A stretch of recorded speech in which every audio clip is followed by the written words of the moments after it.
my beautiful people, welcome back to my channel. My name is that original Naija chick. I make lifestyle, street talking videos and any other video that interests me, including hauls, recipe videos and review. So today I'm going to bring you something very exciting. Yes, it's for those people who are looking to go into universities in Europe, especially in Scandinavia or in places like Finland. I'm going to be talking about Finland and Norway specifically because these are places I have experiences in. Because I already have a master's degree from Norway, a master's degree in biotechnology, which I got in 2017, and it was a full ride scholarship. And also I just got another scholarship to study biomedical imaging in Finland, which was supposed to which started in August, but I'm yet to leave Nigeria to Finland yet because of some personal reasons. If you want to talk about it, I could.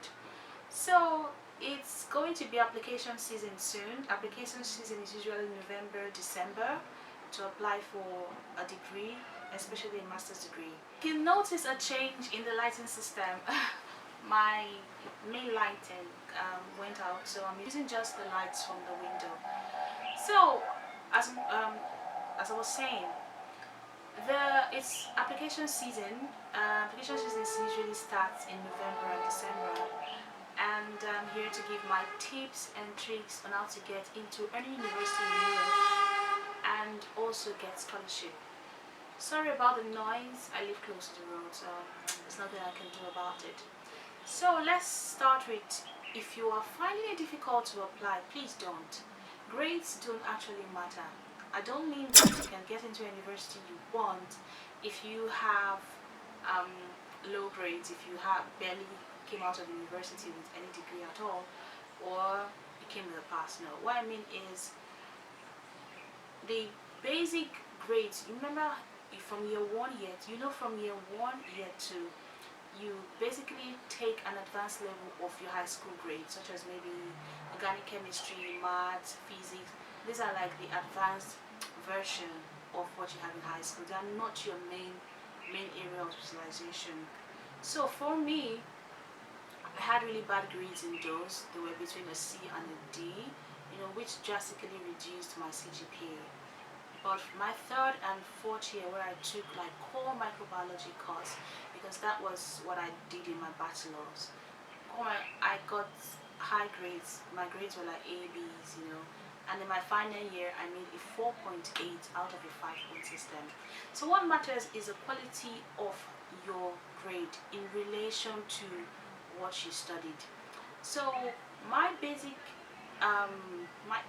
studies were bad, but my major courses I took, especially in general microbiology, pharmaceutical microbiology, food microbiology, those were really good. So this is how it is in Europe. They don't look at your overall CGPA, just like in Canada or US, where you have to have like maybe a 3.5 in a 5-point system to be able to apply for a master's. Whereas in Europe, you can even get a 2.5, but if they look at your core studies and see that's where you have majority of your high grades, then you'll be taken. So don't worry if you think your grades are too small. Try. Your grades are not so small. Your grades are not small. As long as you're above a 2.5, or as long as your major courses, you have good grades in them. That brings me to tip number 2. Pick a course or a degree that is closer to your bachelor's. For example, I did microbiology. I picked a degree in biotechnology because I had a preliminary studies in biotechnology. I knew the concept, I knew the basics because I was taught in my first degree. So I knew where I was going to go with biotechnology and my area of specialization. So this is a no-brainer. Pick something that is close to your bachelor's. Let it tally with each other. Let it work in hand. It's not like you graduated with a chemical engineering degree and you're going to maybe study English, or you're going to study something outside of that degree. You might get lucky though. You might get lucky though, but the thing is, you might not be given full priority. So the tip is pick a course that is closer to your bachelor's. The number 3 tips is apply to smaller universities. Now in Europe, the quality of education, especially in Scandinavia or in Finland, is basically the same. It doesn't matter the university you go to. University rankings doesn't matter. In fact, the smaller accredited university, to me, I prefer them because the teachers are more hands-on with you. They are not overworked. They do not have like a huge workload like a lecturer in a bigger university would have. So they are more personal with your studies. Yeah, and you can easily reach them. They would guide you through your thesis. I'm saying this because I've had friends who were, for example, in the University of Oslo, and I was in the Inland University of Applied Sciences. My university was smaller, but I got more attention from my supervisors, and I got more hands-on experience than those people who were in University of Oslo studying the same subjects. So pick a smaller university. 2, because they are not well known. A lot of people abroad will not first of all think of maybe NNB before University of Oslo. No, they'll think of University of Oslo because it's the bigger university. So they get like tons of applications. You have to be the best of the best for you to get picked in these universities. Whereas these smaller universities, they get a reasonable number of applicants, and they are more in-depth with the choosing process because they now have to look, they don't have to look at your overall CGPA, they have to look at your area of specialization, and how well you can fit into your course of study. So that's what I think. That is my own opinion anyway. That's what I think. So look for smaller universities, to go to. Then the last point is your motivation letter. That is very, very important. You have to sell yourself. It's just an opportunity to sell yourself. So I'll give you tips on how to write your motivation letter. Your first motivation letter, your first paragraph should include a brief introduction about yourself. I'm not saying you should go and tell them your family history. No. Tell them give them a brief introduction of yourself in relation to your academic background or qualifications. So what I mean is that, say for example, I'll use myself. I studied microbiology and acquired these techniques. I did my thesis in this subject, and during the course of my thesis, this is the techniques I used to solve my project problems. After you say that, then you marry it with why you think you are suitable for the degree you're applying for.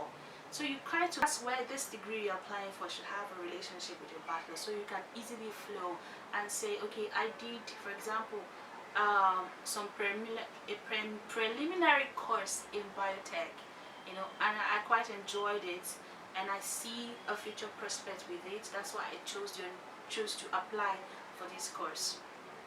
That's your that's your like a second paragraph. That's why you chose to apply for this course. So after you said that, then go ahead and tell them the future prospects you want to have with the course. Whether you are going to work in some industry, tell them the type of industry you hope to get a job in, or you can tell them you would like to continue, a PhD degree. Continue your PhD program or get a higher degree. Just tell them what you're eventually going to do with the degree. Then also the next paragraph would be the first paragraph is yourself. Second paragraph is why you chose to study that degree. Third paragraph is why, or you can marry the second and third paragraph together, is what you will do with the degree when you get it. Then your fourth paragraph is to tell them why you chose university, how you saw the university, through referral, or have you read about them and they suit you. Tell them why you actually chose them. So after you've done that, then you go ahead, and if there is a chance to apply for scholarship, because in Norway I don't think you apply for scholarship differently, because the scholarship is given to any student who gets into a Norwegian university, whether they are from Europe, Asia, or Africa. But for Finland, most scholarships, they no longer have, I think 2017 they stopped giving scholarship to people outside of Europe, so you have to actually apply for scholarship. I'm going to give you a few tips on how to apply for this scholarship. First of all, before application of the scholarship, you have to be concise. You have to be concise rather. Don't lie. Tell them that you actually do not have the money for tuition fees that you think is expected. Just be very brief about it. Don't say, oh, my country is poor.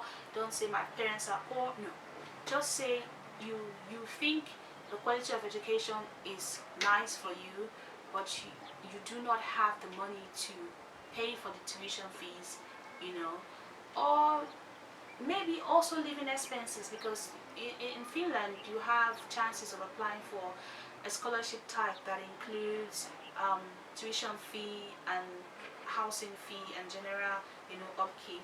You also have a chance to apply for tuition fee waivers, like 100% tuition fee they pay for you. You also have a chance to apply for 50% tuition fee. Depends on what suits you. But tell them your situation and make it very brief, Then tell them how it's going to help you, in the sense that how are you going to be studious? Are you going to be much more diligent in your studies? Are you going to work with the school? You tell them that, why you deserve to be given a chance, you deserve to be given this scholarship. You tell them that. Then the last tip is, don't forget to thank them. Thank them in advance. Everybody likes people who are grateful.